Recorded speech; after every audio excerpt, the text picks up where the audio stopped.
De-dollarization is the process by which nations and economic actors lessen their reliance on the US dollar as a reserve currency, medium of exchange, and unit of account. The term has acquired use in the field of international economics. This shift toward de-dollarization marks a crucial development with substantial consequences for the future of global commerce, investment, and monetary policy, because the US dollar has long held a prominent position in the financial system. The dominance of the US dollar has occasionally been questioned, and recently more nations have been switching to other currencies in actions that could have a lasting impact. Given its current dominance in international trade and its status as the second largest economy in the world, China is one of the movement's most active participants. Before we proceed, kindly return the favor and give this video a thumbs up. Subscribe and activate the bell notification feature to stay up to speed with new video publications.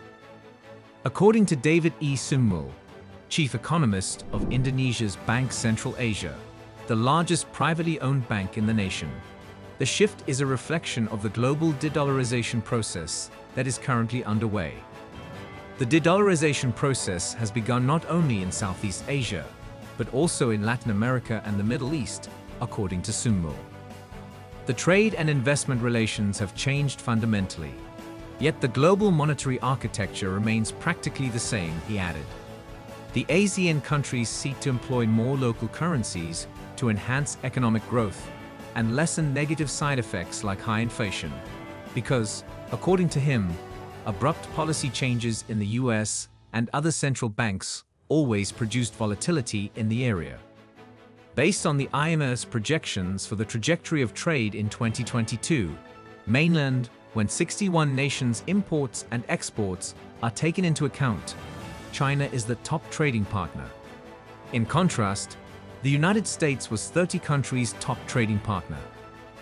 As China's economic might grows, it will have a greater impact on international trade, financial institutions, and other areas. China has consistently decreased its holdings of US Treasury securities, despite long being one of the top 2 foreign investors of these securities. Mainland, according to the most recent data from the US Treasury Department, China had about $849 billion worth of US Treasury bonds as of February this year.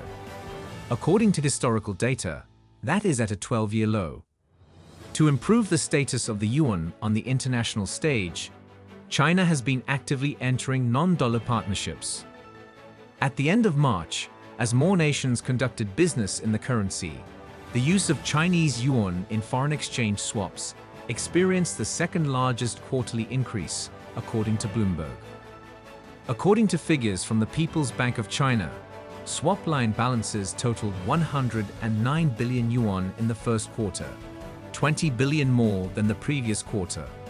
This is the same as $15.6 billion. These are agreements that let central banks trade currencies while promising to refund the funds at the same exchange rate and with interest at a later date. Given that numerous central banks are reducing their reliance on the dollar, the rising use of the yuan may also be a sign of a worldwide de-dollarization trend. That came after the US turned the dollar into a weapon against Russian aggression, thereby discouraging other nations from placing a heavy reliance on it. Due to this, foreign banks have also been driving a spike in gold purchases over the past few months, driving gold prices to an all-time high over the past 3 quarters.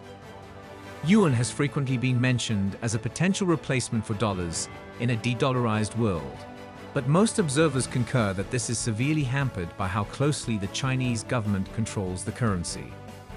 However, China is not the only nation advocating a move away from the US dollar. During an official visit to Beijing in April, Brazilian President Lula reportedly urged for less reliance on the US currency in international trade. S&P Global Market Intelligence estimates that trade between Brazil and China will reach $150 billion in 2022, an increase of 10% over the previous year. Anwar Ibrahim, the Prime Minister of Malaysia, reportedly proposed creating an Asian Monetary Fund during a recent trip to China in an effort to lessen reliance on the US dollar.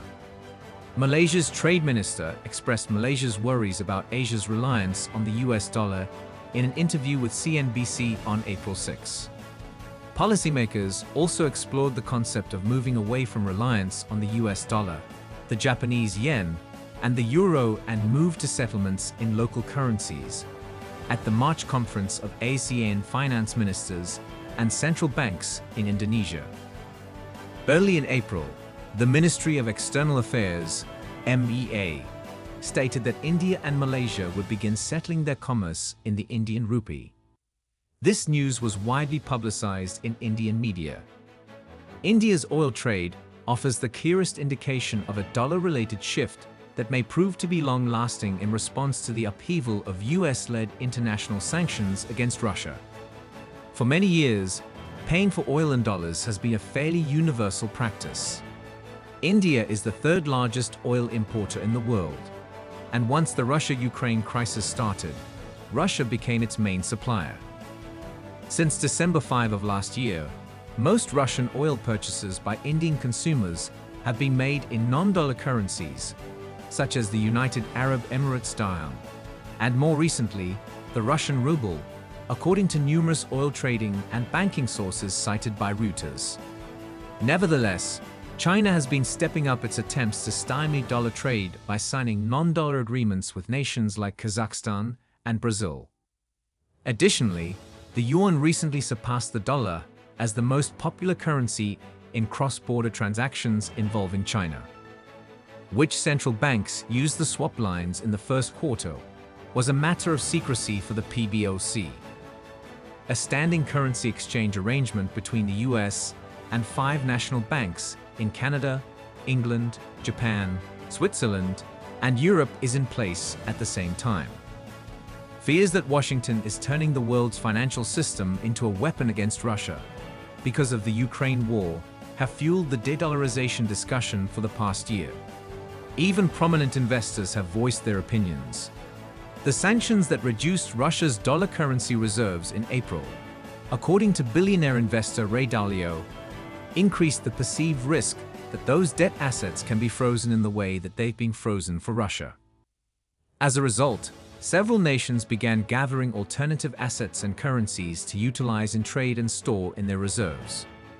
The Chinese currency is enjoying some success as a potential rival to the US dollar as the dominant currency in the world payment system.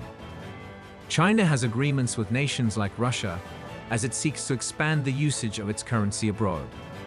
Despite not being the sole alternative to the dollar, the currency is the most well-known given the strained relations between the US and China and Beijing's collaboration with Russia during the conflict.